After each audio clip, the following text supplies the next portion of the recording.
to the Esthetician Podcast, the podcast for estheticians who are tired of working nonstop, feeling stuck in their business. Hey, I'm Kari Jo, and I'm an esthetician of 20 years. I built and I sold my aesthetics company after learning the business side that nobody ever teaches us.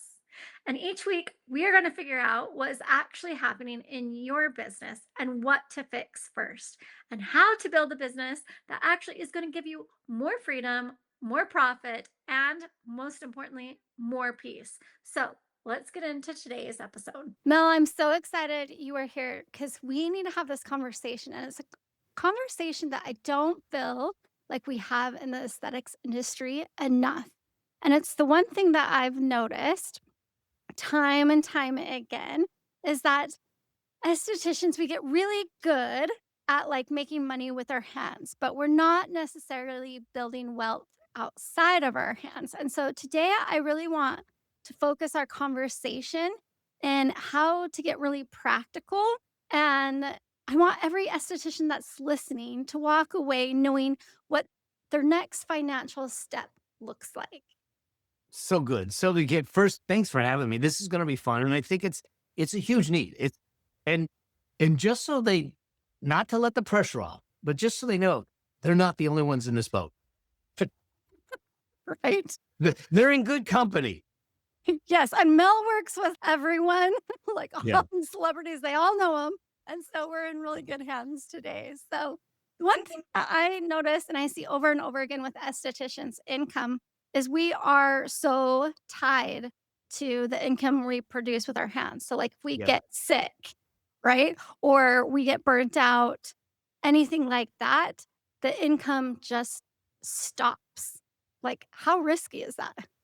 It's a huge risk. I mean, I came, as a CPA, it was the same thing. If I wasn't billing hours, I wasn't getting paid. And the problem that we have is that we've been indoctrinated into a society that focused on, hey, go get a good job, go get a good profession, build a good career, build a business. So they kept our eye on the earnings ball, which is totally fine. And they kept saying, earn, which is what you're doing. And the challenge is that what they didn't tell us is that earnings was never meant to give us freedom. It was simply meant to pay us for an impact we were having, a solution we were given. And from that payment, we get cash flow. That's it. That's where it stops. And until you realize that, until you are able to separate your earnings from the efforts to earn them, you will be imprisoned by the earnings treadmill, as I call it. And I learned this. I learned this the hard way at the hands of a 6-year-old. My son. I was a single full-time dad. He was living with me. He had just been with me for 6 months at that point. And he came home from school one day and he said, Daddy, I drew a picture of you at school today. And I kneeled down and look at this picture. And next thing I see, I'm thinking it's going to be us playing ball. I think it's going to be us in Disneyland and all the things. And no, it was me standing in front of 2 computer screens with a phone in each ear. He wasn't even in the picture. And in that moment, he put a mirror into my soul of honesty that only a child could do, because that wasn't meant that way. But all of a sudden, this whole idea of going, I'm screwing up the greatest gift I had, being a dad. And it pained me. And so many people kept saying, well, wait a second, you just need work-life balance, Mel. But see, think about balance. If I have a balance, that means I have a weight on one side, I have a weight on the other side. They're playing tug of war, and in the middle, they're balanced. But that's like saying I'm going to put my feet in the frying pan, my head in the freezer. On average, I'm warm. It doesn't work. And what I realized that was missing was not balance in my life, but harmony. And harmony comes from being intentional with your time, because it's not about equal time. It's about the intention of the time. And as an esthetician's working and building and doing things, that intention might be just to build for now and know that you're in the season of building. But there'll be a time that maybe you'll be in the season of parenting or the season of of mentoring and there's these intentional moments that you put into your days and your career and your profession that start to allow that. That's the first piece. And so Jeremy is the one that got me to start looking at how do I separate my earnings from the efforts to earn it? And that's where the whole idea of what I teach, the money machine, came up, is that you have an earnings machine. It's your practice. It's what you do. But the freedom isn't in the earnings machine. The freedom is in the money machine. Legacy and freedom is in the money machine because we have to take that cash flow, properly build something that works without us efforting all the time. Then we have a chance to take time off. Then we have a chance to step away. Then we have a chance to live a life of choice and say, do I want to do this? 5 days a week, 6 days a week, 3 days a week, and make a choice. But until we start to raise the awareness and make the decision, say, oh, I get it. I need to earn, but I need to build at the same time. That's the missing link. I love what you just said about, yeah, I need to earn, but I need to build at the same time, because I feel like so many estheticians, they follow me because they're like, oh my gosh, I want what Kari did. I want to build a business and sell it, retire. Right. But like, while I was, earning with my money, I was also building on the side. Yeah. And so I want to jump into that a little bit, because that is what you talk about, is the money machine. And I want my audience to really understand, what is the money machine? Like, can you describe that for us? Yeah. Yeah. Bottom line is what it is. The money machine's built on let's just call it sources of income that don't require your efforts, as much effort. Right now, to do the work that you're doing, it's a one-on-one relationship between the effort and the earnings. You got to be standing behind the chair or by the chair. Otherwise, you step away, the cash machine stops. So there's a framework that I teach called the 5 incomes. And what that is, and like a lot of people say, well, I need passive income. So I'm gonna break the myth. There ain't no such thing as passive income. All right. Your relationship with your income and your wealth is just that. It's a relationship. And if you've been in any kind of relationship, you know that if you take a passive approach to the relationship, it will wither and die. And it happens with your income and your wealth just the same. So when I look at it, I look at it through the eyes of leverage. How much effort and time do I have to put in to make that happen? So when we look at the 5 incomes and we go up the ladder, the amount of effort goes down. The leverage goes up. That means that I get more of my time back. So at the bottom rung, it's what I call active income. And active income is your one-on-one stuff. It's whether you're an employee or a solopreneur or something like that, it is one-on-one. It takes your effort. It takes a lot of time. Step above that is what I call business income. That's where you start to leverage. Maybe you have some other folks doing some of the work for you. You get a little bit of time back and everything, but it still requires you.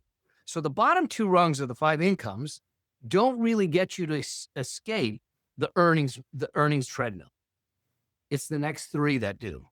So the next step up, which is what you did, is asset-based income.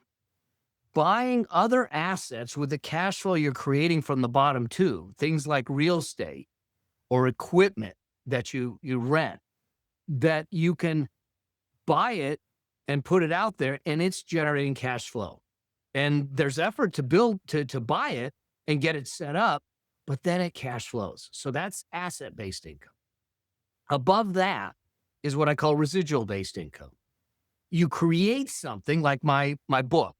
You create something once, you sell it, and it keeps selling, and you get paid a residual income stream. But you're not having to recreate it every single time. Okay? And then above that is portfolio income. That's your typical investments, stocks, bonds, annuities, those kinds of things. When you look at your life, your money machine is built by income streams from the top 3, asset-based, residual, or portfolio. If you don't have that, and we can talk about the accounts and all that stuff. But if you don't have that, then you're beholden to the earnings, the active effort that you have. So what I tell my clients and my students is I want you to be able to replace at least 80% of your income, your current lifestyle with the income from the top three. That's the goal, because when you can do that, it it gives you the freedom of choice. So I'll tell you a real, and this is the power of this kind of came through with me in 2019. 2019, everything was going great. I'm traveling around the world. I'm speaking on big stages. I'm working with some big entrepreneurs and millionaires and billionaires. Life was good. I literally, 2 weeks before this happened, I stepped off of someone's private jet, a G5. It's like, if you've never been on a G5, you got to do it once and hope someone else pays for it. Um, but 2 weeks after that, I found myself in a hospital bed. Now, I'm a healthy dude. I work out all the time. I try to eat healthy. I had a sweet tooth, but this doctor looks at me and he says, "You have what looks like a 5 centimeter tumor in your bladder. You have cancer." And I go, "What?" I'm not a smoker, not a drinker. I, no one in my family's ever had cancer. And he says, I said, what do we need to do? Just take it out. And he says, "Well, where it's at, we have to take it out, but where it's at, I don't know if we have to remove the prostate. We might have to put a bag and a tube in for the kidney. If it's bad, you lose your bladder and it's cancer. Your life's on the line." I'm like, what just happened? I'm like, everything got turned over. My son's there, my wife's there, and I said, life's changed. I said, I'm shutting everything down. So I stopped getting on planes. I stopped, for the most part, speaking. I stopped doing any of my work. And I said to my wealth team, I said, turn the machine on. Start letting the cash flow come to us so I can fight this demon and have the peace of mind that we're taken care of. So we didn't reduce our lifestyle. Our lifestyle changed just because of the cancer, but we didn't reduce things. We weren't selling things. I wasn't draining accounts. I was like, I didn't sell my wife's shoe collection. That would have been a fate worse than the cancer. But that's the thing, is that I allowed ourselves to live off of the cash flow from the top three without changing everything. And then when I came out on the other side of the cancer, for 3 surgeries, 4 tumors, and 57 treatments, had a reoccurrence, and all that's in there after years of it, we just flipped it. I told the team, I said, I'm going back to work because I'm in a season of service. Let me get out there and do my speaking and my work. And it's when I wrote the book and everything. And I said, so we shut the machine down. I went back to the business and the active income and just kept on going. But the machine grew during that whole time. That's what I want for everyone, because I believe it's possible for everyone. And I'm not saying, and building wealth and building that freedom, it's simple. It's not necessarily easy depending on age, stage, or circumstance, but it's still simple. And if you just make some specific moves and you stay with it, the math will always math out. Yeah. Yeah, that is incredible. And I think what that shows a testament to is that like your systems actually work because you were under pressure. Like Yeah. that was a big pressure moment in your life. I also, what I love so much is, and I never thought about it this way until I started listening to you, is I loved your ladder because I feel like so many estheticians, we are so busy. And then our next step, because we all get into it for freedom, right? And Right. so our next step, we're like, we need a hire and we hire, right? And I know, that's never going to give you freedom. And so I love that you called that out and you're like, well, that's not where you get it. Like, and I didn't even realize when you were going through the ladder, I didn't even realize what I had done. But truly and honestly, I am following your ladder because Mhm. I did hired and then I went to assets and then I wrote a book, things like that. I didn't even realize that I was. But I see the freedom that I've gotten from each of those. And that is just clear as day. I feel like what so many estheticians have a hard time with is they're like, yes, that sounds so good, but they don't even see it as being possible for them. Like, getting the assets or something like that? How do we start getting them to think differently? So here's the first thing to think about. There's no one listening to this, watching this, that has money issues. You don't. And now if we were sitting face to face, you go, you haven't seen my checking account. And I go, I don't need to. See, we have money symptoms. They're symptoms of choices, decisions, and behaviors from the past. And the challenge is that becomes really confronting for a lot of people. But it also should be empowering, because often we think, to build wealth, I need to have the magic formula. I need to be born on the right side of the tracks, or I need to be good with math, and all those things. They could be true, but that's not what drives the wealth. And the other side of it is that they say, well, I'm just going to hustle harder. I'm going to take on more clients. I'm going to work more hours. And that doesn't do it, because here's what happens. You may end up with a big bank account, but you have a horribly bankrupt life account. And that's not success. It is a behavior. And so the first thing to realize is that it's our decisions, choices, and behaviors that impact our wealth. Now, most people come to wealth, and this is a framework I call the wealth priority pathway, where we go out and we earn income. We then pay for our lifestyle, and we see what's left over. And we take that and we say, that's what I'm going to build my wealth with. The problem is that means that you're building your financial future with scraps, whatever's left over. And you'll use excuses like, I'm young, I'll get to it one day. And you placate it. Those that build wealth will look at it differently. They'll say, I'm going to earn income. I'm going to invest first. I'm going to take care of my future first. And then I'm going to look at what's left. And if what's left is what I'm going to use to build my life. And now you'll hear people say, well, then it wouldn't be much of a life. I say, well, great. Now you know. So now we need to go back and look at one, and this is where most people stop. I got to look at my spending. I got to cut. I'm going to cut out the lattes. The lattes aren't making you broke, okay? But the fact of the matter is that we do want to look at where our money is going. And in a practice like an esthetician, do you have inventory sitting on shelves that is taking up cash flow that maybe isn't good management for inventory, all kinds of things, and in personal life. But hear me on this. You can never cut your way to wealth. We have to look at the other part of the equation, and that's your income. And so we have to start looking at, how do I elevate my income so that I can take care of my future and my present at the same time? And so now we got to look at things through the eyes of the income.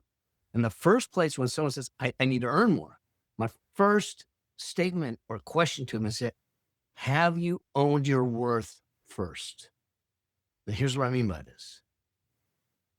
And like I said, I come from a profession of the accountants. We bill by the minute, the hour, whatever you want to call it. Horribly devalue the solution. And so now what we're doing is we've commoditized it, and now there's no value in it. See, we need to look at the solutions that you provide and stand in the conviction of the transformation of the person that's sitting in the chair. And when you do that and you present it in that way, they're no longer buying a session. They are buying the transformation, which is far more valuable. And now we start to elevate, because the first stopping place, well, I'll work more hours. I'll take on a side gig. I'll go drive for Uber. No, let's first own our value and make sure that we can stand in the conviction of it and know that some people may not pay it, but there'll be those that absolutely will honor it and say, I get it, because this solution, the transformation, is valuable to me. Now what we can do is we get the income up in some ways. And there's literally 9 ways to elevate your revenue and everything. But what happens is that Now you can get a little more excess to start using that to build. And here's the other side of it is people will say, well, when I make more, then I'll start building. Here's the problem. Time is your greatest lever. If I put $1 away at age 20, okay, and I just invested over time, by the time I'm age 65, it goes up 88 times. If I wait to age 30, just 10 years, it only goes up 23 times. So point being is that the earlier you get in the game, the better off you are. And remember I said it's behavior. So I don't care whether you say to me, hey, all I got is $50. I can do $50 a week. Great. Let's start with $50 a week. $50 a week, put into an S&P 500 fund over 30 years. $50 a week over 30 years, $200 a month is going to turn into hundreds of thousands of dollars. And then all of a sudden you sit back and say, well, maybe I can go a little more. And what happens is that you go to maybe $400 or $500 a month. Now, all of a sudden, that turns into close to $1 million. And it's just a little thing. I did this with hair, a group of hairstylists that I spoke at their national conference. And I said, here's what I want you to do. And the estheticians, you can do this too. Now, I clearly don't go to an esthetician, right? And so I don't know how the services are priced. I do know my wife does, but here's the thing. What I told the hairstylists to do, and I'm going to invite you to do the same thing. Take the first service every single week. Put it away. Investing's done. Now get on with it. That's it. Just make it simple and make it automatic and put it away. Yeah.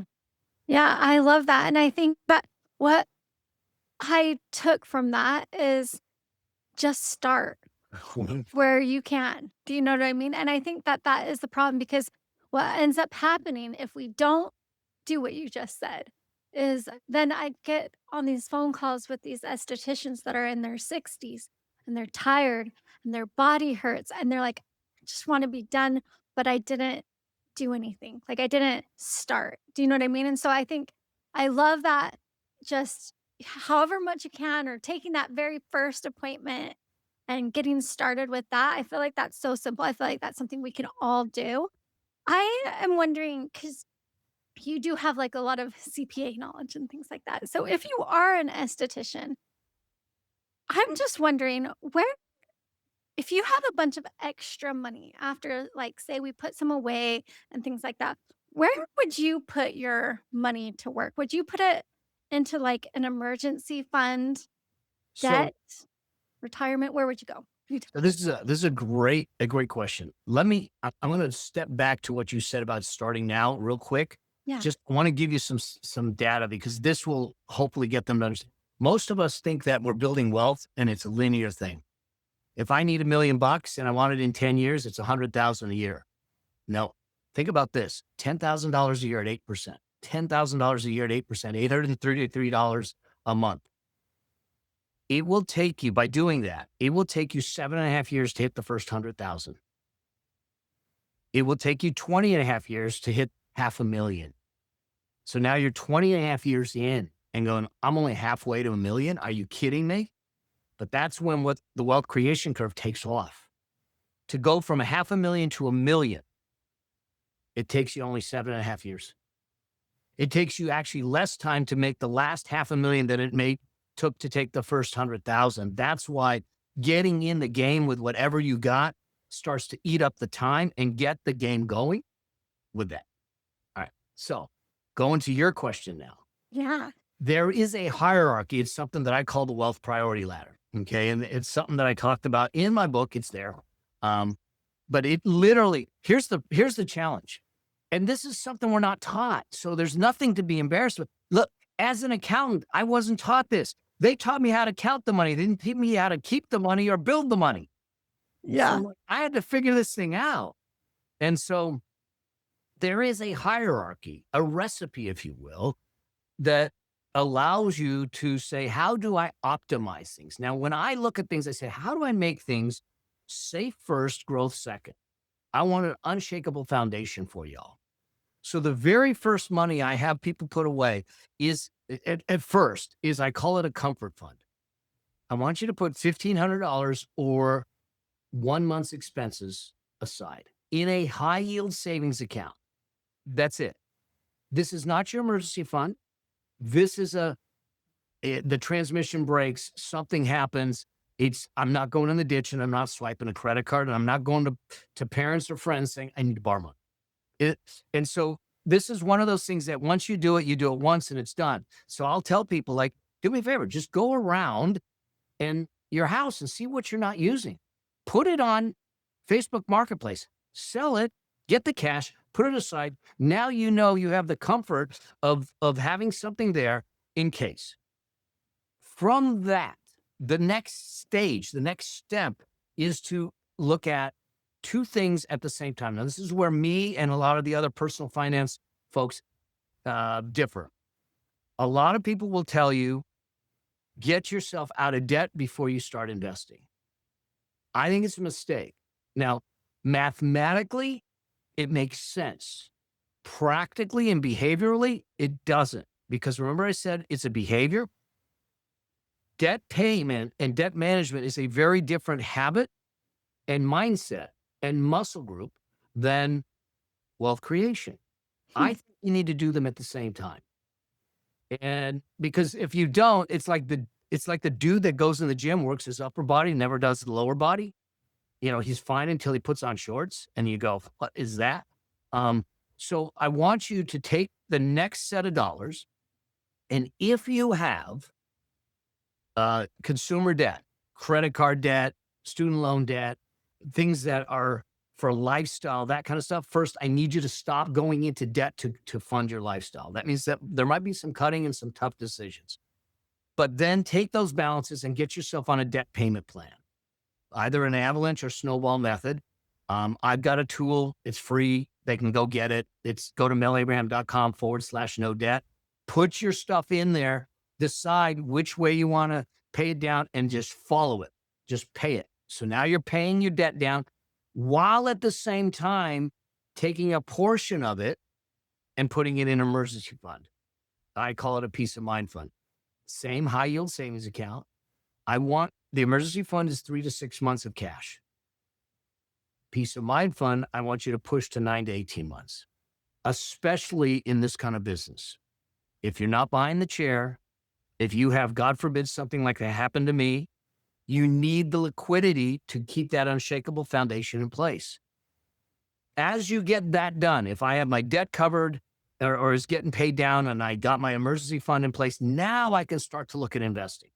And this is where I turn around and say, okay, now we're going to take money and start putting it away. The goal is that I'm going to end up out of destructive debt, so I have no debt. I have liquidity in a high yield savings account. And now I'm putting away 20 to 25% of my income in investments. Now, where you allocate that is different. Now, most of the estheticians, they're independent, so they're not working for a company where there's a 401k and a match. So at the bottom of that, I would try to get the match, but it typically doesn't apply. So at the start, the easiest, simplest thing to do is to open up an IRA, actually a Roth IRA. Because here's the thing. Now, the Roth IRA, you can put like $8,000, $8,100 a year away in that. You don't get a tax deduction for it, but watch what happens. The money you put away in a Roth will grow tax-free for the rest of your life. So you put $8,000 away for a couple of years, and then it grows like crazy. When you need the money after age 59 and a half, you pay no tax. And it's grown tremendously. There are people, Peter Thiel, who was the founder of PayPal and all that stuff, he took the PayPal stock, put it in a Roth IRA, and it grew to billions. Do you know that he can pull all that money out of the Roth IRA, never pay a dime of tax in it? It's totally legal. And everyone has access to it. People are screaming, "Oh, that's not fair." Well, it is fair. That's in the code. We just got to be smart enough to use it. So my first place I would go is to the Roth. Now, there are some limits. If your income is too high, and depending on the year and whether you're married, that, 150, 250,000, I don't remember the numbers off the top of my head, then you don't qualify for a Roth. And if that's the case, then I would just do a regular IRA, or you can do something a little more complicated. But the point is that we're putting money away, and I'm going to take it a tax advantage way of putting it away first, and then move into a regular brokerage account. So that's how I would do it. Yeah, that's really interesting because I think most people think of going to 401k, but then you're going to get taxed on that, right? Is that Well, right?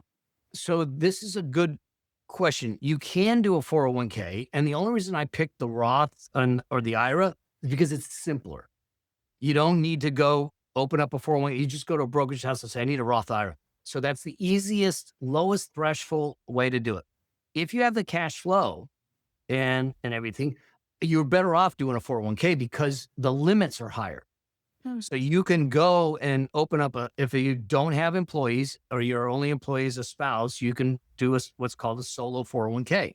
Now, instead of 8,000, you can put in 22,000, $23,000. So you get almost three times the limit. And when they create the 401k, you can make that a Roth 401k. The two things happen with this is, one, instead of 8,000, you can go to 20 something thousand. But two, remember I said there was an income limit? Yeah. There's no income limit on a 401k, on a Roth 401k. The income limit doesn't apply. So you could use a 401k to do the same thing to get more money away. But if we're just starting out and cash flow's tight, the easiest thing is a Roth IRA. And now down the road, you can put a 401k in and make it a Roth 401k. Yeah, that's really good. So let's say, I would love your opinion on this. So let's say we built our savings, and I love how you were like, pay off debt. I do love your philosophy of pay off debt and do the retirement at the same time because I do think that it is harder to pay off debt if you are a spender. I'm a girl. I like to spend, you know what I mean? It's easier to save than it is Yep. to spend. So I do like doing both of them. So say we're doing all that. Now I'm starting to wonder, like, should I keep pouring money into growing my business or should I start buying assets outside of my business? What would you do? So it's a yes and question. Yeah. Really? Or it's a yes and answer, I guess is how I look at it. You got to make a decision, Uh-huh. right? At some level, am I going to build the business? And what am I building the business for? Am I just trying to get revenue? So let's just look at myself. I had the option to build my practice and build everything in a way that I potentially could sell it. But in order to sell it, that meant that I needed to bring people in. I needed to manage the people. And at one point I had 29 people working for me. And so I had to bring people in. I had to build something that could run without me so I could then transfer it, meaning I got to transfer the relationships and all that stuff. That didn't excite me because after going through managing 29 people, I go, I don't really want to do that. So in that moment, I realized I just made a decision that said, I'm not going to build something to sell. And even if I did, 80% of businesses that get listed don't get closed, don't get sold. So it's not the windfall that a lot of people think that it could be.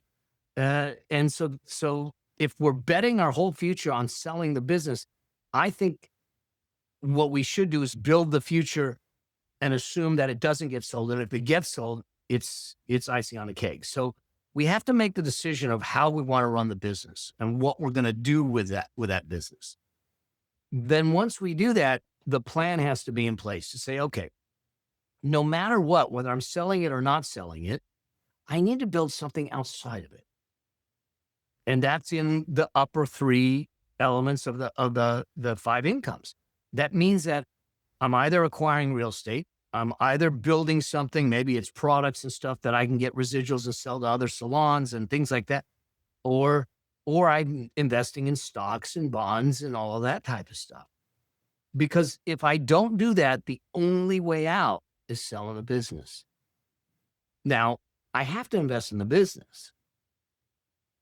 So that means that when I do my planning, I've got to have a portion of my profits that's used to build, like, this is called the Apple's cash flow matrix. It's like, I got to have the profits that are coming out, and then some of them are going to get split and go back into the business, and others are going to go to build this other asset pool that allows me at some point to say, do I want to do this anymore? Or do I want to just sell it and know that this machine is taking care of me? It doesn't matter what I get on the other side of it. So it's not an either or. It is something that we have to plan for the and. And so, because your business is going to need the cash flow to fund it and to grow it for a period of time. But your money machine still needs that too. Yeah. I think that was so smart because I have talked to some estheticians that are like getting ready to retire and they're not really interested at that point in bringing on a bunch of employees because, I mean, heavens knows we know Yeah. it's a lot of work, you know? And so they're like, well, what do I do now? And so I love that you gave them a second option. You know, like it's not just this. That's icing on the cake, but there's another option for you to still get there. And Yeah, I think absolutely. that's valuable. Yeah, it's huge. Yeah.